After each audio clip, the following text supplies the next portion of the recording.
প্রত্যেক বছরের মতো এবছরও সাড়ম্বরে শহরতলির আমতলী-স্থিত শ্রী শ্রী গোপীনাথ মন্দিরে রথযাত্রা উৎসব পালন করা হয়।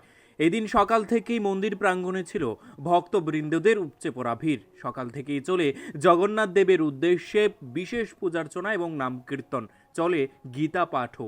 পরে উপস্থিত ভক্তবৃন্দদের মধ্যে মহাপ্রসাদ বিতরণ করা হয়।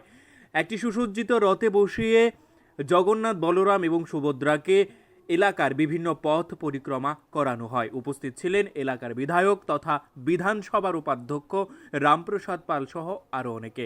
বিধায়ক রামপ্রসাদ পাল এলাকার প্রত্যেককে রথযাত্রার শুভেচ্ছার পাশাপাশি রাজ্যবাসীকে রথযাত্রা উৎসবের শুভেচ্ছা বিনিময় করেন।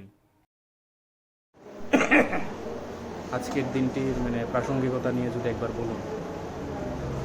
আজকের দিনটা আমার শ্রীমদ্ ভাগবত পাঠে একটু আগেও আমি আলোচনা করছি যে আজকের দিনটা একটা বড় চমৎকার দিন, খুবই ভালো দিন।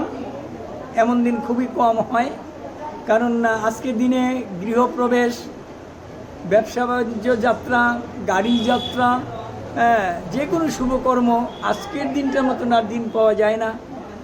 আজকে জগন্নাথ দেবের রথযাত্রা। জগন্নাথ মানে জগতের নাথ, জগৎ রক্ষাকারী যিনি প্রত্যেকের মধ্যে আছেন পরমাত্মা রূপে, সেই প্রভুর আজ সেই জগন্নাথ এই তিথিতে, এই তারিখে গিয়েছিল।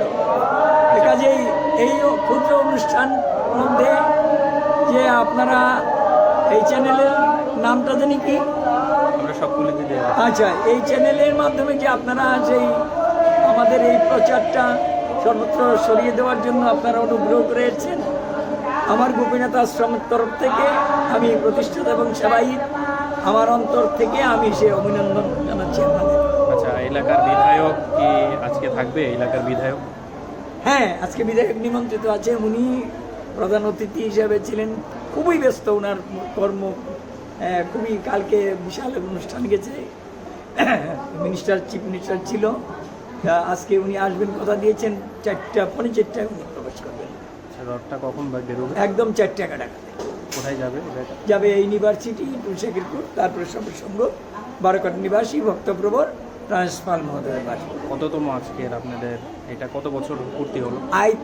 30 বছর। এই আশ্রম প্রতিষ্ঠা যত বছর হয়েছে, এই রথ শুরু হয়েছে। কেমন সাড়া পাচ্ছেন প্রত্যেক বছর? হ্যাঁ, খুবই ভালো সাড়া পাচ্ছি। দেখেন না ভক্তবৃন্দ, এখন তো উপরে নিচে বোঝা যাইতেছে না, যথেষ্ট ভক্তবৃন্দ। আনন্দ আরও বাড়বে, রাস্তাঘাটে তো যথেষ্ট সবাই আনন্দ উপভোগ করেন। আপনার পরিচয়? আমি অদম কৃষ্ণকান্ত গোস্বামী, আমি ভারতীয় নাগরিক। আমার জন্মস্থান এই দেশেই। এই তো। Bureau report, news live 24 Tripura.